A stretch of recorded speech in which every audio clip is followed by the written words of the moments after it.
27 al 34. Así que cuando lo tengan, si por favor pueden ponerse de pie juntamente conmigo. Mateo capítulo 20, versículos del 17 al 34. ¿Me responden con un amén si lo tenemos, hermano? Amén. Dice la palabra de nuestro Dios. Subiendo Jesús a Jerusalén, tomó a sus 12 discípulos aparte en el camino y les dijo: He aquí, subimos a Jerusalén, y el Hijo del Hombre será entregado a los principales sacerdotes y a los escribas, y le condenarán a muerte. Y le entregarán a los gentiles para que le escarnezcan, le azoten y le crucifiquen, mas al tercer día resucitará. Entonces se le acercó la madre de los hijos de Zebedeo con sus hijos, postrándose ante él, pidiéndole algo. Él le dijo: ¿Qué quieres? Ella le dijo: ordena que en tu reino se sienten estos 2 hijos míos, el uno a la derecha y el otro a tu izquierda. Entonces Jesús respondiendo dijo: no sabéis lo que pedís. ¿Podéis beber del vaso que yo he de beber y ser bautizados con el bautismo con que yo soy bautizado? Y ellos le dijeron: podemos. Él les dijo: a la verdad, de mi vaso beberéis, y con el bautismo con que yo soy bautizado seréis bautizados.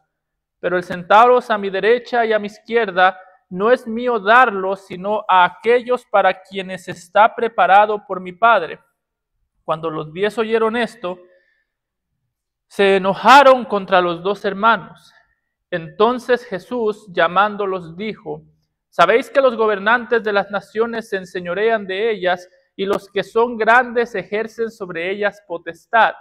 Mas entre vosotros no será así, sino que el que quiere hacerse grande entre vosotros será vuestro servidor, y el que quiere ser el primero entre vosotros será vuestro siervo.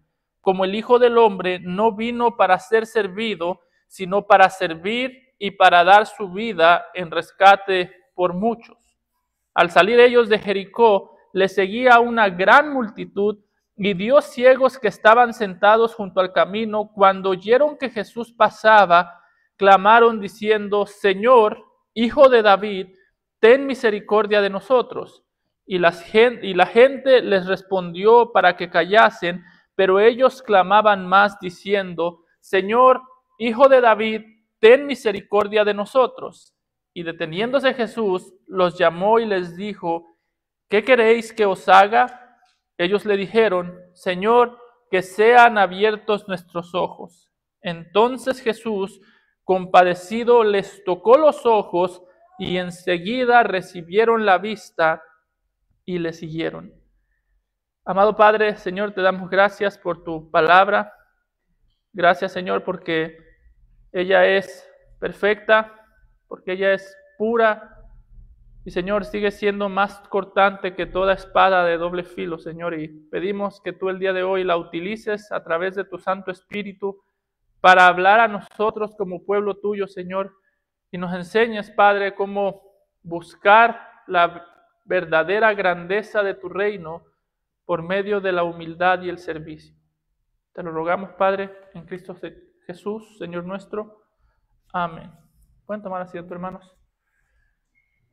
En este punto en el que nos encontramos el día de hoy, este pasaje que acabamos de leer, hay un sentido en el que funciona como un texto de transición para terminar un tema que hemos venido viendo por varias semanas ya, y para que la semana que entra comencemos con un tema nuevo. Y cuando nosotros pensamos el tema que hemos venido viendo hasta este punto, si usted recuerda, algo que hemos visto desde el capítulo 18 hasta el capítulo 20, es un sentido en el que el texto describe la manera en la que funciona la vida en comunidad como discípulos del Señor Jesucristo. Realmente todo lo que hemos visto hasta este punto trata acerca de cómo vivir en comunidad, cómo exhortarnos los unos a los otros, cómo luchar contra la humildad sin pisotearnos los unos a los otros, o cómo buscar la humildad, mejor dicho, sin pisotearnos los unos a los otros, cómo tratar con pecados ajenos. Y cuando llegamos a este pasaje, hermanos, realmente lo que el Señor hace en este punto está muy relacionado con lo que vimos la semana pasada. Si usted recuerda, la semana pasada el enfoque del texto era una parábola que nos ayudaba a identificar la envidia, nos ayudaba a identificar las quejas, y en un sentido, este pasaje nos ayuda no solamente a identificar la envidia y las quejas, sino a identificar el remedio contra la envidia y las quejas. De hecho, la razón por la que el texto comienza describiendo o presentando a Jesús como alguien que anuncia su propia muerte es porque Jesús quiere que nosotros veamos una relación entre la manera en la que nosotros luchamos con la envidia y la manera en la que nosotros crecemos en el conocimiento de la obra que Él hizo por nosotros en la cruz del Calvario. ¿A qué me refiero con esto, hermanos? En términos bastante prácticos, déjeme decirle que para el Señor Jesucristo, la ignorancia de la cruz del Calvario y la envidia son dos cosas que se llevan muy bien. Es decir, en términos prácticos, la persona más envidiosa, ¿sabe quién es? La persona más envidiosa no es la que se la pasa meditando en las cosas que otro tiene y yo desearía tener. A veces nosotros pensamos que la envidia surge en nosotros cuando nosotros vemos el carro de nuestros hermanos, la casa de nuestros hermanos, el trabajo de nuestros hermanos. Pensamos que nos volvemos envidiosos porque contemplamos mucho lo que otros tienen. Jesús diría, no, nos volvemos envidiosos porque contemplamos muy poco la cruz del Señor Jesucristo. Así que cada día que yo no medito en la cruz, yo me vuelvo más envidioso. Cada día que yo no medito en lo que el Señor Jesucristo hizo en la cruz del Calvario, yo me vuelvo más envidioso. ¿Por qué? Porque la única otra opción, si no estoy meditando en la cruz, si no estoy meditando en lo que yo he recibido por gracia, seguramente estoy meditando en lo que yo creo que me merezco por mis obras. Así que, hermanos, realmente el punto, la razón por la que el Señor Jesucristo aquí comienza a describir la cruz de una manera mucho más profunda, es porque Jesús está tratando con el carácter de sus discípulos, está tratando con la envidia de sus discípulos, y es como si Jesús dijese, o tú meditas en la cruz y le das gracias a Dios por lo recibido, o tú vives sumergido en lo que crees que mereces y tomas la cruz como un accesorio y vives quejándote por lo que crees que mereces y no tienes. De hecho, es interesante, hermanos, que este texto inicia de una manera muy similar y una manera muy distinta a textos que ya hemos visto antes. Si usted nota, en los versículos 17 al 19, Jesús describe la cruz de una manera muy clara, pero ya antes la había descrito. Note cómo dice el versículo 17 al 19, subiendo Jesús a Jerusalén, tomó a sus 12 discípulos aparte en el camino y les dijo, he aquí subimos a Jerusalén y el Hijo del Hombre será entregado a los principales sacerdotes y a los escribas y le condenarán a muerte y le entregarán a los gentiles para que le escarnezcan, lo azoten y le crucifiquen, mas al tercer día resucitará. Realmente la manera en la que Jesús comunica la cruz aquí es al mismo tiempo algo nuevo y al mismo tiempo algo que ya había hecho. Ya antes Jesús había comunicado la cruz en Mateo capítulo 16, versículo 21. Había comunicado su camino a Jerusalén como una necesidad que él tenía cuando dice, desde entonces comenzó Jesús a declarar a sus discípulos que le era necesario ir a Jerusalén y padecer mucho de los ancianos, de los principales y sacerdotes y de los escribas y ser muerto y resucitar al tercer día. Alguien podría decir, Señor, si ya has comunicado que vas a Jerusalén a sufrir, ¿por qué lo vuelves a repetir aquí una vez más? Si ya antes has dicho, como si Jesús fuese un predicador del día de hoy, la gente le diría, Jesús, estás diciendo lo mismo una y otra vez. ¿Cuál es el punto? Ya antes has dicho que vas a Jerusalén, ya antes has dicho que vas a ser entregado a las manos de los sacerdotes, a las manos de los ancianos. Entonces, ¿para qué vuelves y lo dices? Porque la diferencia más grande entre el primer anuncio de Mateo 16, cuando Jesús anunció la cruz, y esta ocasión es que en Mateo 16 Jesús describe la cruz como algo que Él tiene que ir, como un camino que Él está tomando, mientras que en Mateo capítulo 20 describe el camino hacia la cruz como algo plural, cuando dice, he aquí, no dice subo, sino que en el versículo 18 dice subimos. Es decir, Jesús está diciendo, ustedes ya saben que yo voy a ser humillado por ustedes. Ahora la pregunta es, ¿ustedes quieren ser humillados por mí? Ya saben que yo voy a la cruz y que voy a sufrir la ira, yo voy a sufrir por ustedes. La pregunta ahora es si ustedes quieren identificarse con esa cruz de sufrimiento, si ustedes quieren identificarse con esa cruz de humillación.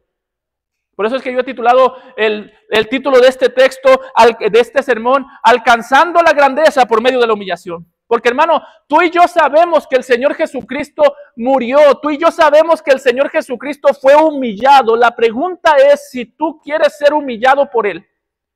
La pregunta no es si tú crees que Jesús es rey, la pregunta no es si tú crees que Jesús está en gloria. Yo creo que nos encanta pensar en Jesús como alguien que está sentado en gloria, pero la pregunta es si nosotros estamos contentos sirviendo a un Dios, sirviendo a un rey que está sentado en gloria, mientras a nosotros nos hace pasar por humillación y debilidad. Así que, en este sentido, hermano, tu respuesta a la humillación por causa de Cristo, te va a decir mucho de qué tipo de rey tú conoces. Tu respuesta a la humillación por causa de Cristo te va a decir mucho de qué tipo de corazón tú estás cuidando delante de ese rey. Por eso es que Jesús aquí describe la cruz de una manera mucho más viva y mucho más detallada que en el pasado. En este pasaje que acabamos de leer, es la primera vez que Jesús dice que va no solamente a morir, sino a ser crucificado. No solamente que va a sufrir, sino que va a ser, en este sentido, llevado a la cruz y sacrificado. ¿Usted se imagina a los discípulos escuchando eso? O sea, nosotros acabamos de dejarlo todo. Dejamos padre, dejamos madre, dejamos algunos de nosotros casa, negocios, trabajo, para seguir a este rey, creyendo que íbamos camino a la gloria, y nos dice que vamos camino a una cruz. Dejamos la comodidad por el sufrimiento. Usted se imagina lo que estaba pasando por los discípulos, por la mente de los discípulos, y la pregunta del Señor Jesucristo aquí sería para todos nosotros: ¿estás dispuesto a dejar casa, carro, comodidad por sufrimiento? Humanamente hablando, no tiene mucho sentido ese cambio. No tiene sentido intercambiar el sufrimiento o intercambiar la comodidad por sufrimiento. Humanamente hablando, eso no tiene sentido. Por eso es que el evangelio, o por eso es que la salvación no puede hablarse en términos humanos, sino en términos divinos. Como decía el apóstol Pablo, si Cristo no resucitó, vana es nuestra fe. Así que humanamente hablando, no tiene sentido cambiarlo todo por sufrimiento. Desde la perspectiva divina, no tiene sentido retener lo que igual vamos a perder y dejar a un lado la vida eterna. Por eso, hermano, mientras vamos estudiando este pasaje, tú hazte esta pregunta: ¿cómo reacciono yo ante la humillación? ¿Cómo reacciono yo ante la decepción? ¿Cómo reacciono yo ante la falta de gratitud de otros hacia mí? Y ahí vas a ver dónde está tu corazón. Es que vamos a ver este pasaje en tres partes. Primero, vamos a ver en los versículos 17 al 19 el camino de Jesús hacia la gloria. Después, en los versículos 20 al 28, vamos a ver los discípulos clamando gloria y negando la cruz. Y en los versículos del 30 al 34 vamos a ver los ciegos clamando por misericordia y abrazando la cruz. Así que son tres escenas. Vemos a un Salvador camino a la gloria que no tiene problema en pasar por la cruz. Vemos a unos discípulos deseando gloria, pero tienen problema con la cruz. Y vemos a unos ciegos viendo su necesidad de la cruz o viendo su necesidad del Salvador y abrazando la misericordia de Dios. Ahora, alguien podría decir, pastor, ¿y cuál es el problema aquí que Jesús está tratando desde el principio? ¿O por qué es que el Señor Jesucristo comienza anunciando su cruz? Y esto es sumamente importante. ¿Sabe por qué? Porque cuando el Señor Jesucristo anuncia su cruz en los versículos del 17 al 19, hay un sentido en el que el Señor Jesucristo utiliza estos versículos para darle un ataque al orgullo desde la raíz. Piénselo por este momento. Para este punto, los discípulos no tenían necesidad de que Jesús les anunciara la cruz porque les faltaba motivación para servir. A veces pensamos que si no puedo servir, si no quiero servir, necesito recordar la cruz. Pero hermano, para este punto los discípulos no tenían necesidad de que se les recordara la cruz porque les faltaba motivación para servir. Como lo he dicho, ellos lo habían dejado todo.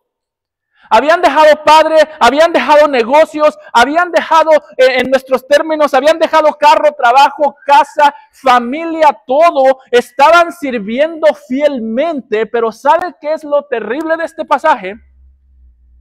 Que servir fielmente y servir de manera sincera no son la misma cosa.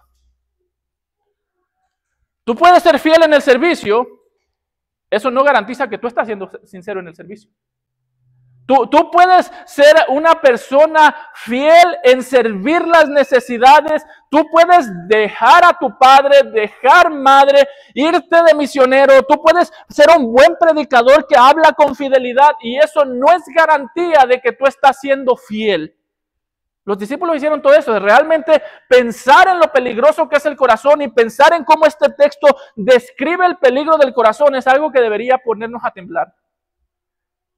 ¿Sabe por qué, hermanos? Porque desde afuera todo el mundo pensaba que los discípulos estaban siendo fieles. Todo el mundo pensaba, qué valientes hombres, si nosotros lo viéramos hubiésemos pensado, qué valientes hombres que lo dejaron todo, pero lo terrible es que los discípulos hicieron eso sin estar haciéndolo con la motivación que los llevaba a servir al Señor Jesucristo y sin hacerlo con un conocimiento verdadero, con un conocimiento pleno, un conocimiento sincero de Cristo. De hecho, el pasaje paralelo de Lucas 18:34 nos dice que cuando Jesús les anunció la cruz, estos discípulos no comprendieron nada de estas cosas y esta palabra les era encubierta y no entendían lo que se les decía. Wow. Hermano, ¿sabe qué es lo terrible del corazón humano? Que el corazón humano puede servir fielmente desde la ignorancia. Que una persona sirva bien no quiere decir que una persona conozca bien al Señor. Los discípulos aquí se estaban sirviendo bien y no conocían al Señor. Que un predicador predique la verdad no quiere decir que cree la verdad. Y no quiere decir que practica la verdad o que ama la verdad. Por eso, ten mucho cuidado, hermano, tú en cómo tú ves tu fidelidad al Señor. Si tú crees que tú eres fiel a Dios por cómo tú lo sirves, esa es una señal de que posiblemente tú te estás desviando y estás alejando el corazón del Señor. Estos discípulos seguramente se jactaban, acababan de ver al hombre rico irse triste porque no quería vender sus cosas, no quería dejar sus riquezas. Estos discípulos posiblemente se jactaban diciendo, nosotros somos mejor que el hombre rico, nosotros sí lo dejamos todo. De hecho, Pedro le dice al Señor Jesucristo, nosotros lo hemos dejado todo, ¿qué nos vas a dar? Así que, hermano, lo difícil de luchar con nuestro pecado es que nuestro pecado es engañoso. Déjame tener una pregunta. ¿Dónde encuentras tú más gozo? ¿En que tú sirves al Señor o en que el Señor te sirvió a ti en la cruz? ¿En qué piensas más? ¿De qué hablas más?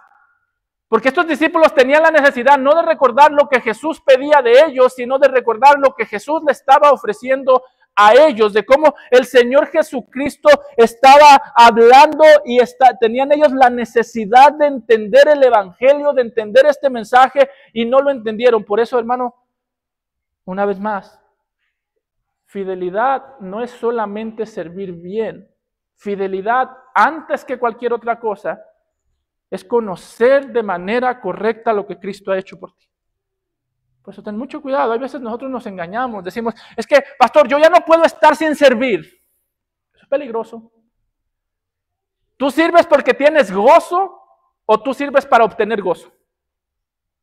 ¿Sirves porque tienes gozo en Cristo o sirves porque buscas identidad en el servicio a Cristo? Cuando tú sientas que tú estás sirviendo y que tú no puedes estar feliz sin servir, feliz sin predicar, feliz sin cantar, feliz sin lo que sea, hermano, estás pisando el terreno más peligroso porque estás cambiando al Creador por algo creado o estás cambiando al Salvador por el servicio al Salvador. Ese es el problema de los fariseos. Este pueblo con sus labios me honra, con el corazón no. El corazón está lejos. Ese es el problema de la nación de Israel. En Isaías capítulo 1, versículo 11, el Señor mismo les dijo, ¿para qué me sirve, dice Jehová, la multitud de vuestros sacrificios? Hastiado estoy de holocaustos, de carneros y de cebo de animales gordos. No quiero sangre de bueyes, ni de ovejas, ni de machos cabríos. ¿Sabe qué es lo terrible de ese pasaje? Que Dios mismo pidió esos sacrificios y cuando el pueblo le llevó esos sacrificios, Dios mismo rechazó los sacrificios. ¿Por qué?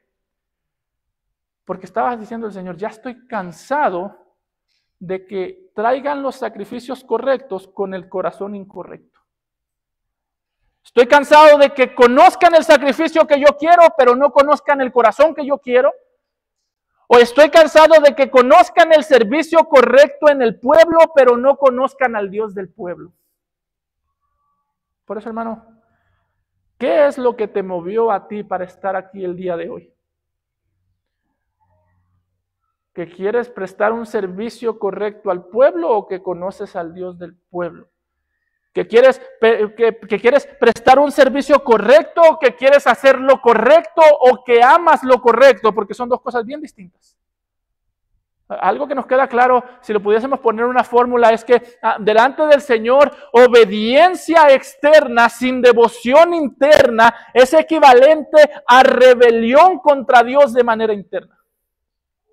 Obediencia externa, dejas padre, madre, familia, dice el apóstol Pablo, entregas tu cuerpo para ser quemado como un mártir, pero sin amor, no soy nada. Obediencia externa sin devoción interna. Déjame te lo pregunto de esta manera, hermano. Cuando la gente te ve a ti, ¿qué ve?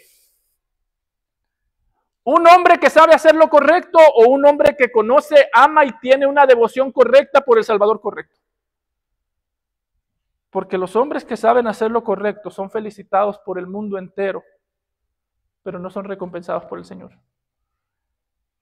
Que tengamos mucho cuidado, hermanos, porque una cosa que debería darnos terror es este fariseísmo nuevo en el que nosotros hablamos la verdad pero no tenemos afectos por la verdad, en el que nosotros defendemos la fe pero no tenemos fe, o este nuevo tipo de fariseísmo en el que nosotros defendemos nuestra teología pero nosotros estamos cómodos con nuestro pecado en secreto, o hablamos y nos enoja cuando alguien pisotea a nuestro Salvador pero no tenemos ningún problema en ofender a nuestro Salvador sirviéndolo por fuera con un corazón muerto por dentro. Mucho cuidado, muchísimo cuidado, hermanos, porque el problema aquí de estas personas no era la falta de teología. Por eso es que una cosa que yo siempre he dicho, hermano, cuando tú te encuentras a ti mismo muy encantado por tu teología, ten cuidado, ten mucho cuidado. ¿Por qué? Porque el problema de estos discípulos no era la falta de teología, era la falta de corazón hacia la teología correcta. Note que así lo describe el pasaje paralelo, pero ellos nada comprendieron, conocían el Evangelio, escucharon el Evangelio, conocían al Salvador correcto, pero nada comprendieron de estas cosas y esta palabra les era encubierta y no entendían lo que se decía. No quiere decir que ellos no entendían que Jesús iba a Jerusalén. No quiere decir que ellos no entendieron que Jesús iba a morir en Jerusalén. Lo que quiere decir es que ellos entendieron que Jesús moriría en Jerusalén, pero no entendían las implicaciones que eso tenía en su vida. No entendían las implicaciones de la muerte de Jesús en Jerusalén. Entendían que Jesús iba a morir, pero no entendían que Jesús tenía que morir por lo horrendo que era su pecado. Entendieron que Jesús iba a resucitar, pero no entendieron que Jesús estaba ofreciendo un galardón mucho más grande en la eternidad al resucitar que un trono como el que ellos deseaban en Jerusalén. Así que aquí el problema no era teológico, el problema era de dureza de corazón. El problema de muchos cristianos no es teológico, es de dureza. De hecho, podemos ver que aun cuando a Jesús le hacen esta petición inmadura, el problema no era teológico, no era doctrinal, era un problema de corazón. Note cómo esta mujer hace la petición por sus hijos en los versículos 20 a 22. Dice, entonces esta mujer escuchó a Jesús hablar de la cruz. Marcos nos dice que los discípulos fueron los que preguntaron, así que muy posiblemente esta mujer y sus hijos escucharon a Jesús hablar de la cruz, lo escucharon decir, vamos a Jerusalén, voy a sufrir, voy a pagar por sus pecados, voy a morir en manos de judíos, en manos de gentiles, voy a sufrir. ¿Y qué es lo primero que piensan Jacobo, Juan y su mamá? Entonces se le acercó la madre de los hijos de Zebedeo con sus hijos, postrándose ante él y pidiéndole algo. Él le dijo, ¿qué quieres? Ella le dijo, ordena que en tu reino se sienten estos dos hijos míos, el uno a tu derecha y el otro a tu izquierda. Entonces Jesús respondiendo dijo, no sabéis. ¿Y nota? No es un problema de teología, es un problema de entendimiento. No sabéis lo que pedís. ¿Podéis beber del vaso que yo he de beber y ser bautizados con el bautismo que yo soy bautizado? Y ellos dijeron, podemos. Déjenme le pinto esta escena. Jesús acaba de anunciar su muerte, acaba de anunciar sufrimientos y es como si el día de hoy usted está anunciando a sus hijos, voy a sufrir, tengo una enfermedad, por ilustrar de alguna manera. Usted está compartiendo los sufrimientos a sus hijos y uno de los hijos se le acerca y le dice, papá, ¿y quién se va a quedar con el carro? O papá, ¿y la casa para quién va a ser? Peor aún, que uno de los hijos se le acercara y dijera, ordena que la casa sea mía y el carro también. Es lo que estaban haciendo estos discípulos, la mamá de estos discípulos. Pero ¿sabe qué es lo interesante de este pasaje? Que lo hace de una manera bastante teológicamente correcta. Note que esta mujer, su problema no es que dudaba que Jesús era rey.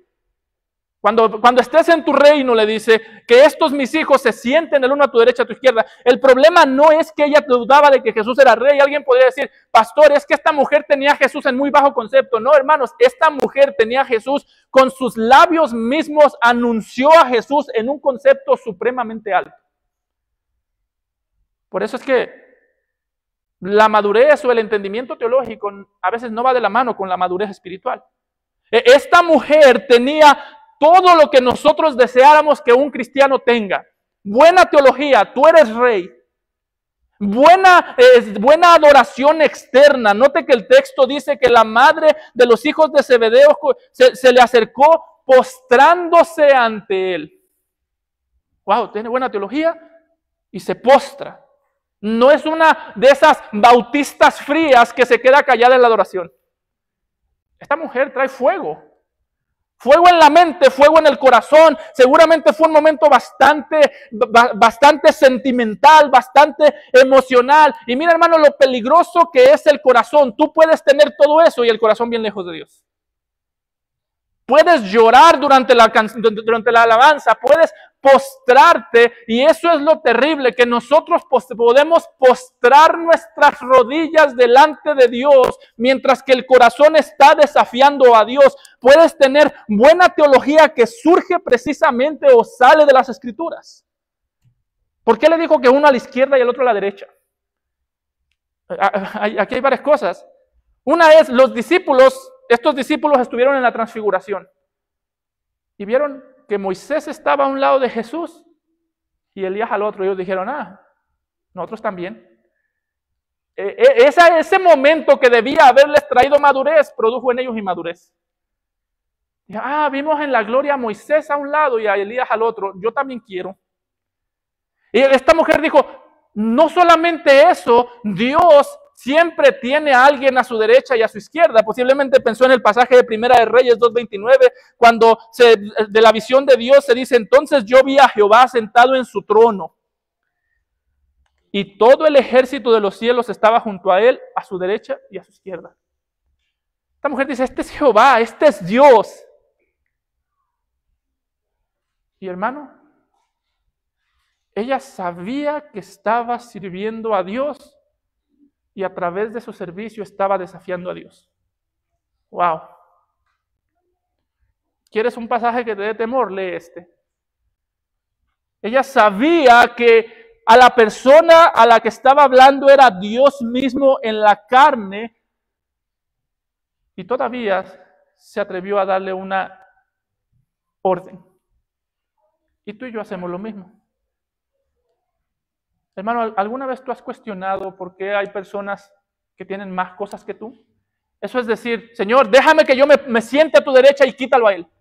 ¿Alguna vez te has cuestionado por qué Dios le dio más dones a tus hermanos y a ti no? ¿Por qué hay otros hermanos que pueden predicar con tanta facilidad y tú no? ¿Por qué pueden tocar un instrumento con tanta facilidad y tú no? ¿Alguna vez lo has hecho eso? Ese tipo de comparaciones, porque aquí donde entró la comparación, estos discípulos se compararon con los otros y dijeron, nosotros queremos la derecha y la diestra, la derecha y la izquierda. Donde entró la comparación, salió el entendimiento de la gracia, salió la confianza en el Señor. ¿Sabes cuál es el problema de estos discípulos y cuál es tu problema y cuál es mi problema? Que nosotros vemos a Jesús como a un Salvador o a un Rey digno de ser servido, digno de entregarle nuestra vida, digno de entregarle nuestro servicio, pero no digno de confiar en Él para que Él nos recompense soberanamente. Ese es el problema. De ahí sale la envidia, de pensar, yo sé que lo puedo servir, lo que no sé si Él me puede recompensar. Por eso, hermano, el momento más peligroso para ti va a ser siempre después de servir. Después de servir y nadie te reconozca, ahí empieza tú a ver qué tanto tú conoces la fidelidad del Señor. Después de servir y en lugar de recibir gratitud, recibir críticas, ahí es donde tú vas a ver cuánto de lo que tú estás hablando, cuánto de lo que tú sirves, tú realmente estás haciendo de un corazón que sale del conocimiento del Señor.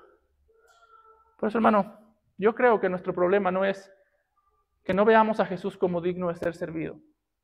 No vemos a Jesús como un Salvador digno de confianza y un Salvador digno de confiar que Él va a recompensar conforme a su soberana voluntad. Por eso es que esto es lo que le recordaba el autor de Hebreos a los hebreos cuando estaban pensando en retirarse, cuando estaban pensando en dejar la fe por causa del sufrimiento, por causa de la persecución. Les dijo en Hebreos 6:10, porque Dios no es injusto para olvidar vuestra obra y el trabajo de amor que habéis mostrado hacia su nombre, habiendo servido a los santos y sirviéndoles aún.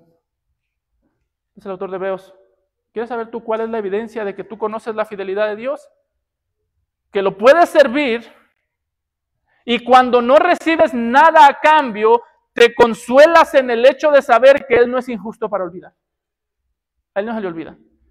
No me recompensó hoy, no me recompensó mañana, pero a Él no se le olvida el trabajo de amor, el servicio a los santos. A Él no se le olvida el servicio a Él. ¿Y cómo podemos llegar a esa convicción de que a Él no se le olvida el servicio que damos a su nombre? Porque conocemos su nombre. Por eso, al principio decía, aquí hay solo dos. Si tú no vives pensando o buscando meditar en la cruz de Cristo, es porque tú constantemente estás meditando en tus propios méritos. Déjame te lo digo, hermano, cuando tú estás trabajando, la cruz de Cristo pasa por tu mente. Si la respuesta es no, no es que tu mente está en blanco, es que en tu mente están tus propios méritos.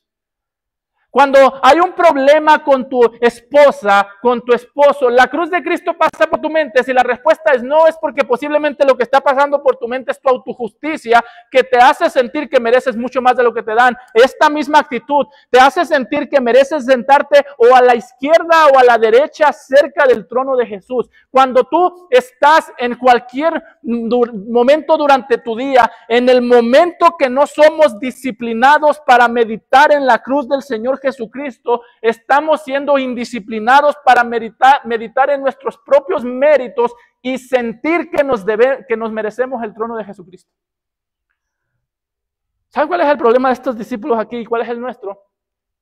Que Jesús nos ha ofrecido una cruz, pero nosotros codiciamos su trono.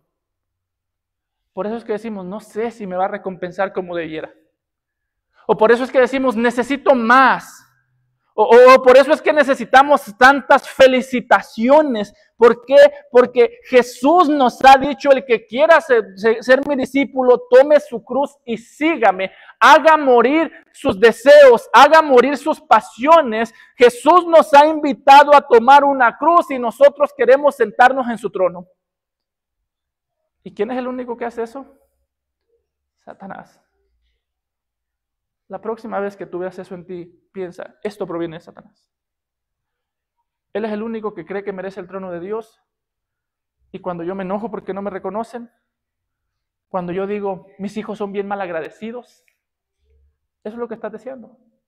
El trono de Dios igual que Satanás. Padres, madres, ¿han sentido eso? Tanto que le invertí a mis hijos, tanto que les he dicho y no escuchan. ¿Para qué me esfuerzo más si no escuchan? Hermano, tú no te esfuerzas por tus hijos, tú te esfuerzas por Dios que te ha de pedir cuenta de tus hijos. Por eso es que este problema fue el de los discípulos.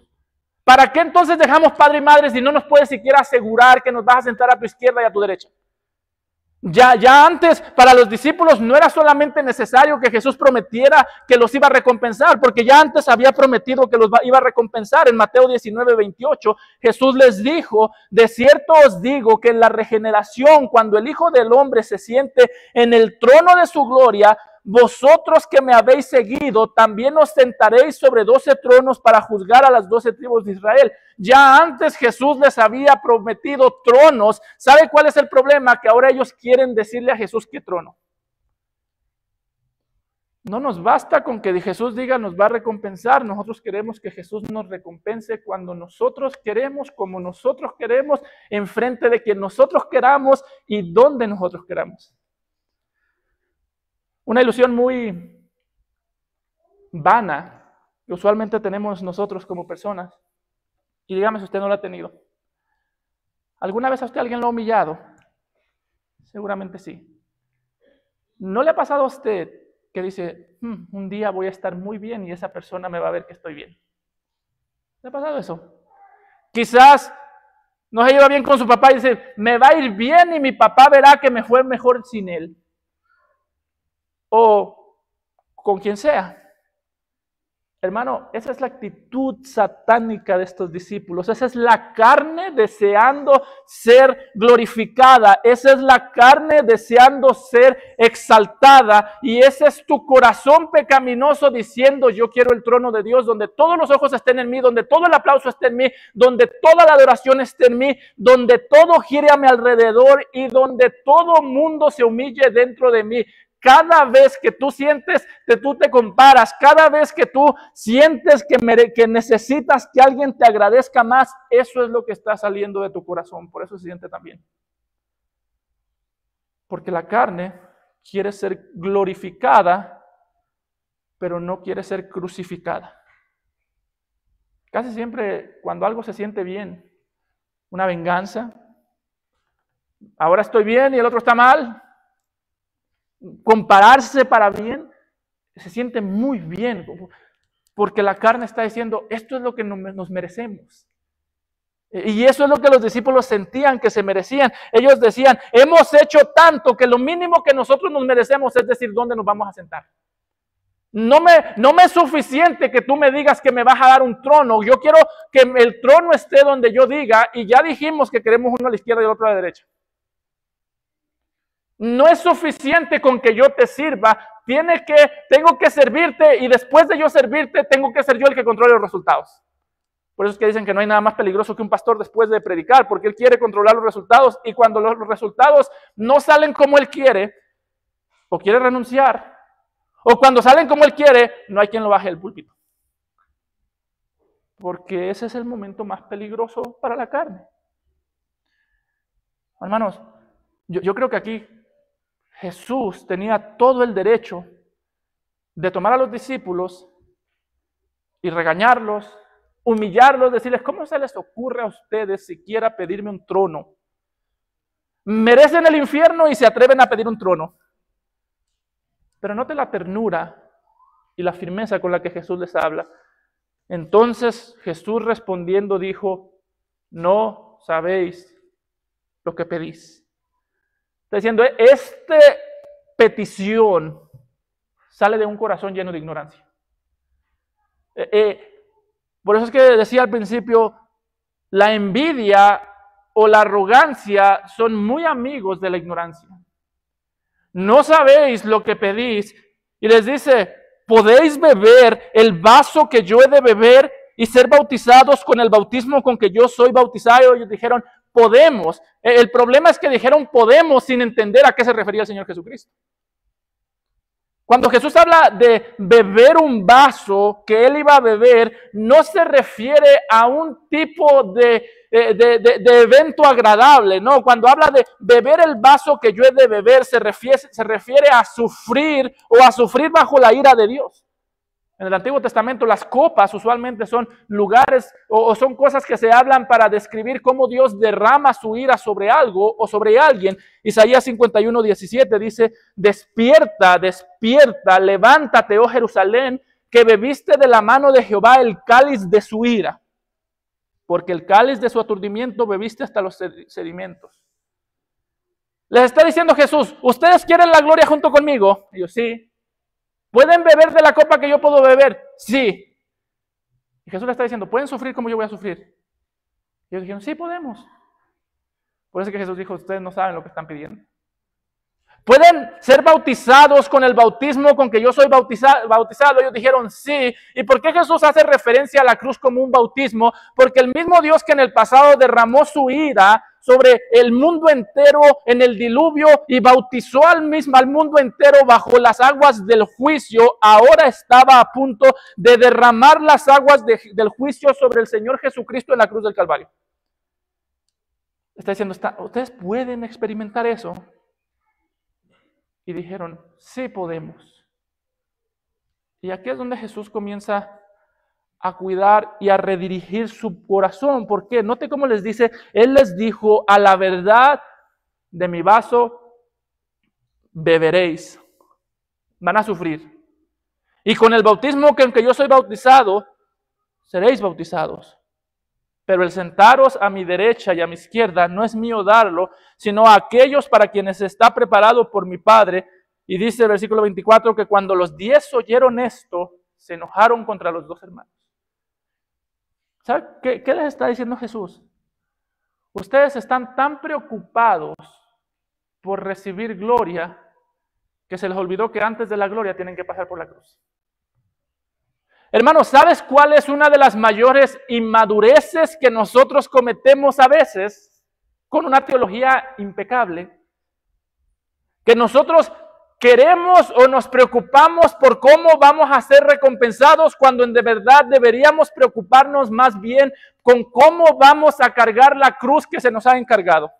Está diciendo el Señor Jesucristo, discípulos, ustedes no deberían de estar preocupados por la recompensa cuando su tarea principal es cargar una cruz. Ustedes no deberían estar pidiendo recompensas. Ustedes deberían estar clamando por gracia para que puedan cargar una cruz de la manera correcta. Ustedes no deberían estar pidiendo al Padre o pidiéndome a mí que yo los recompense cuando todavía no me piden que yo les ayude a hacer morir la carne. Hermano, si tú vives preocupado porque no se te reconoce, tu problema no es que no se te reconoce, tu problema es que tú le estás alimentando la carne y tú debes dejar de pedir reconocimiento y comenzar a pedir fuerzas para darle muerte a la carne. Decía Martín Lutero que el problema de la carne es que quiere ser glorificada, pero se niega a ser crucificada y nosotros seguimos con ese problema. Por eso es que una ofensa duele tanto. Oh, pastor, es que yo tengo sentimientos. Yo sé que tú tienes sentimientos, hermano, pero las ofensas duelen mucho, no porque tú tienes sentimientos, sino porque tú tienes un ego inflado y has utilizado los sentimientos para inflarlo. Por eso es que cuando alguien nos ofende, ronda por la cabeza esa ofensa, se mueve por nuestra cabeza. Esa es la carne diciendo, yo necesito ser glorificada, no crucificada. Yo necesito ser aplaudida, no criticada. Yo necesito ser aprobada, no destruida. Por eso es que, jóvenes, ¿han sentido ustedes a veces que sus papás no los comprenden? Oh, es que mis papás no entienden que soy joven. Sí entienden. Y porque saben que lo que quiere decir ser joven es que los corrigen. Porque saben que lo que quiere decir joven es que quieren darle muerte a su carne. Una característica principal de la inmadurez siempre es, soy la víctima. A veces que a mí me pasa mucho cuando estoy hablando con mi esposa, no le entiendo, pero cuando me habló en un tono medio raro, digo, ¿qué me está diciendo? No sé qué me está diciendo, pero me dolió. ¿No le pasa a usted, hermano, que usted no necesita que nadie le diga nada con una mala cara que le hagan? No me dijo nada, pero me vio feo. Eso no es que tiene sentimientos, eso es que eres arrogante. ¿O no le ha pasado a usted que a veces cuando la gente lo ofende dice, es que no es que me dijo algo malo, pero la manera en la que me lo dijo? Hermano, eso es una arrogancia del más alto nivel. La manera en la que me lo dijo, dice el Señor en Jeremías, yo soy el que escudriño los corazones. Tú no sabes cómo fue que te dijeron las cosas. No, pero es que yo sabía sus intenciones. Yo soy el que escudriño los corazones y las intenciones del corazón. Por eso te digo, el deseo del humano es sentarse en el trono de Dios, y cuando no nos podemos sentar en el trono de Dios, jugamos a ser Dios, y con nuestro juego a ser Dios tomamos decisiones arrogantes pensando que podemos leer lo que hay en el corazón, nos ofendemos de manera pecaminosa, nos lastimamos por cosas que no deberían lastimar y buscamos aplaudir la carne en lugar de clavarla en la cruz. Mucho cuidado. Muchísimo cuidado con eso, porque ese es el mal más grande. Estos discípulos decían, Señor, nosotros no queremos una cruz, pero sí queremos un trono. Y los otros discípulos dijeron, sí. Dice el versículo 24 que los 10 se ofendieron. Alguien podría decir, ¿cómo no se van a ofender, pastor? Si les estaban ganando la partida. Estos dos pidiendo trono a la derecha y a la izquierda, y Pedro dijo, ¿y yo dónde quedo? Y Andrés dijo, ¿y yo también dónde quedo? ¿Sabes por qué se ofendieron, hermanos? Porque deseaban lo mismo. Solamente por eso. Por eso es que nosotros somos tan prontos a ofendernos y a victimizarnos. Porque deseo lo mismo, solamente que lo disfrazo. Deseo lo mismo que critico, pero lo disfrazo. Estos estaban criticando. ¿Cómo van a pedir uno a la derecha y uno a la izquierda? No saben que ese es para mí. Esa es la mala noticia, hermano, que la carne quiere ser aplaudida. La buena noticia es que la gracia opera para crucificarla. ¿Sabe por qué?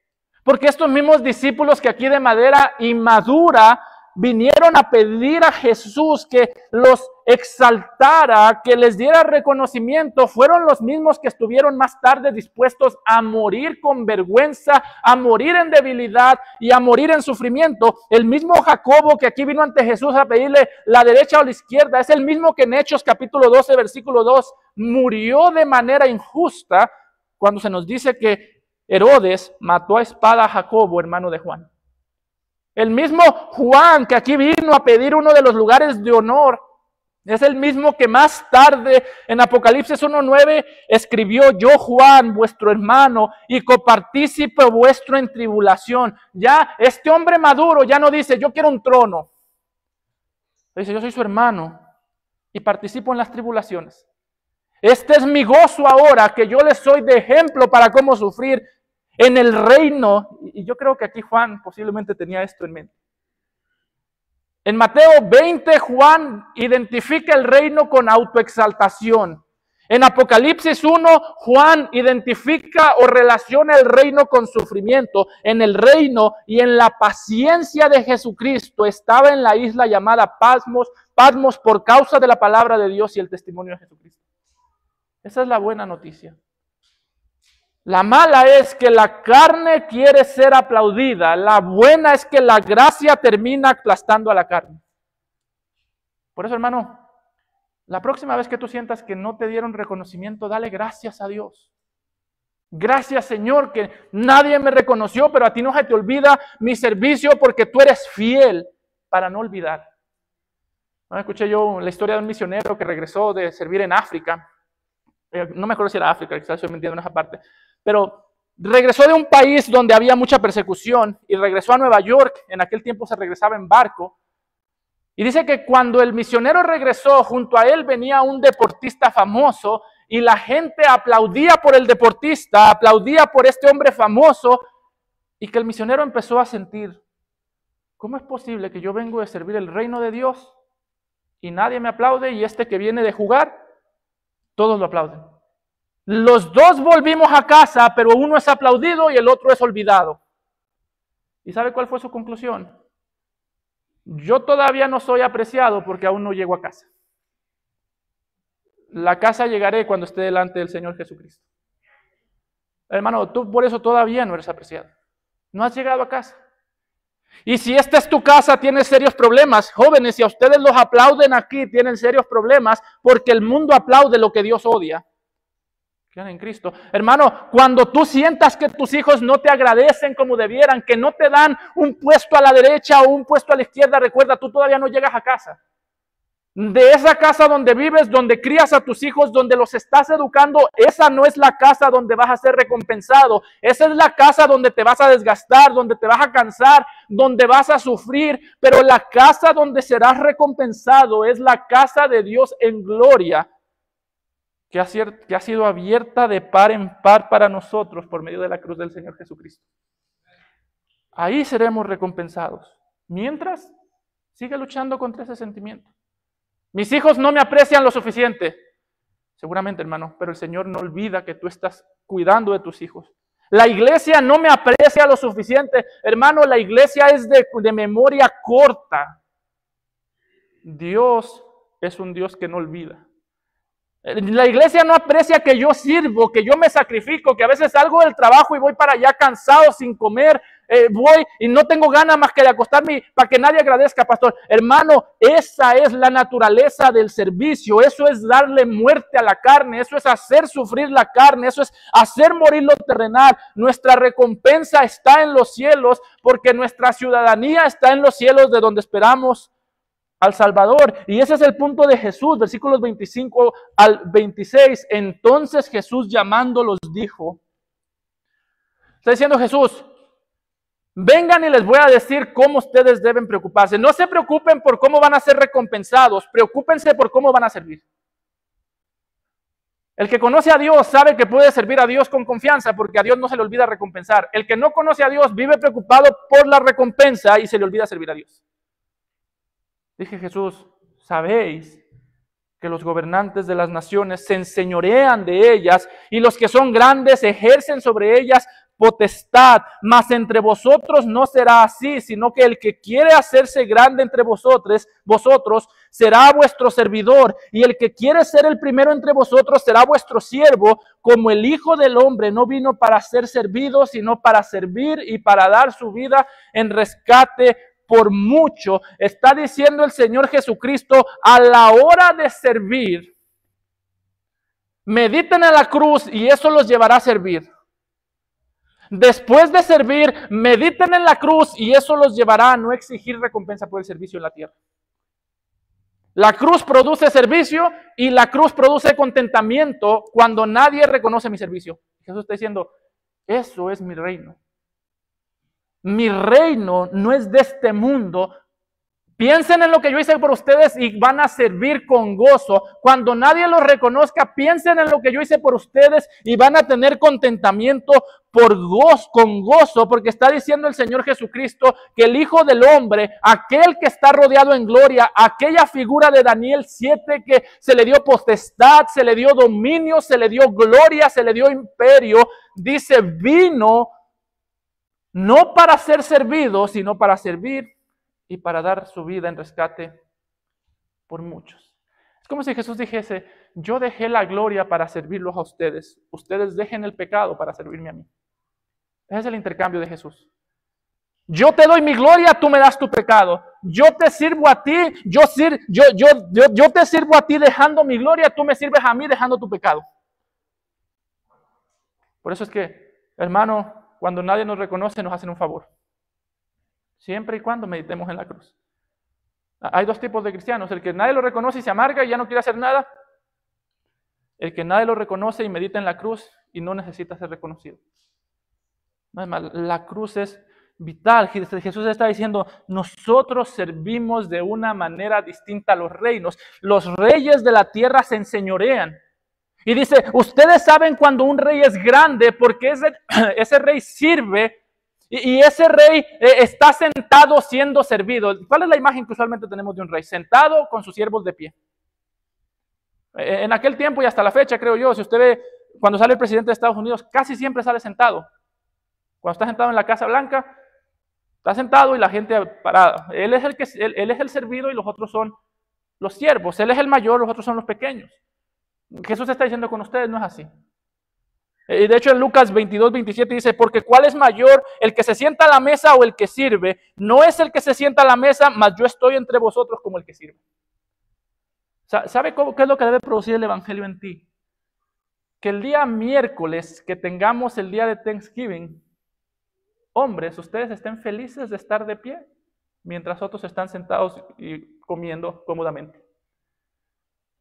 ¿Sabes cómo se ve una persona que no sirve con gozo? Sí sirve, pero no sé si alguna vez has hecho, todos trabajando y ese ahí sentado. Entonces tú no estabas sirviendo, tú te estabas luciendo. Y no estoy diciendo, sentémonos todos, no hagamos nada, lo que estoy diciendo es, Jesús está diciendo, esto es tan antinatural a la carne, que Jesús dice, ustedes pueden ver al mundo entero sentados y con ustedes siendo el único siervo. Y si ustedes me conocen, si ustedes conocen mi reino, ustedes van a estar llenos de gozo que el mundo está sentado mientras ustedes sirven. Ay, mi esposa está sentada, pastor, y yo llegué cansado. Hermano, sirve porque tienes un Salvador que sufrió la cruz por ti, que se despojó de la gloria. Tú despójate de tu arrogancia y de tu pecado y sirve. Tenemos mucho cuidado porque Jesús está diciendo aquí, nosotros no somos como los reyes que se sientan a esperar a que otros sirvan. Nosotros somos un real sacerdocio distinto que disfrutan más en gastarse que en ver cómo otros se gastan con ellos. Así que los discípulos les está diciendo, amados discípulos, ustedes ahora entienden para qué vine yo, a qué vine. Vine a dar mi vida en rescate por muchos. ¿Y sabe qué es lo interesante del texto? Que los discípulos habían pasado todo el tiempo con Jesús y no lo entendían. Pero luego nos dice que al salir ellos de Jericó les seguía una gran multitud y dos ciegos que estaban sentados junto al camino, cuando oyeron que Jesús pasaba, clamaron diciendo, Señor, Hijo de David, ten misericordia de nosotros. Y la gente respondió para que callasen, pero ellos clamaban más diciendo, Señor, Hijo de David, ten misericordia de nosotros. Y deteniéndose Jesús los llamó y les dijo, ¿qué queréis que os haga? La misma pregunta que a la mamá de los discípulos. ¿Qué quieres que haga por ti? Ahora los discípulos, ¿qué queréis que os haga? Ellos le dijeron, Señor, que sean abiertos nuestros ojos. Entonces Jesús, compadecido, les tocó los ojos y enseguida recibieron la vista y le siguieron. ¿Sabe por qué Jesús le pregunta lo mismo a estos que a la mamá? Para darnos un contraste. Los discípulos llegaron exigiendo un puesto de prominencia. Los ciegos llegaron rogando por misericordia. ¿Cuál eres tú? ¿El que llega exigiendo o el que llega rogando? ¿El que llega exigiendo gloria o el que llega agradeciendo por la misericordia? Hermano, que seamos como estos ciegos que digan, Señor, Hijo de David, ten misericordia de mí. Como aquel publicano, Señor, ten misericordia de mí, pecador, sé tu propicio. Amado Padre, te damos gracias, Señor, por tu palabra, porque en ella tenemos el testimonio de quién eres tú, de tu gracia, de tu misericordia. Y rogamos, Señor, que nos ayudes a desear servirte y a confiar en ti, no solo a la hora de servir, sino a la hora de esperar recompensa en los cielos. Te lo pedimos en Cristo Jesús.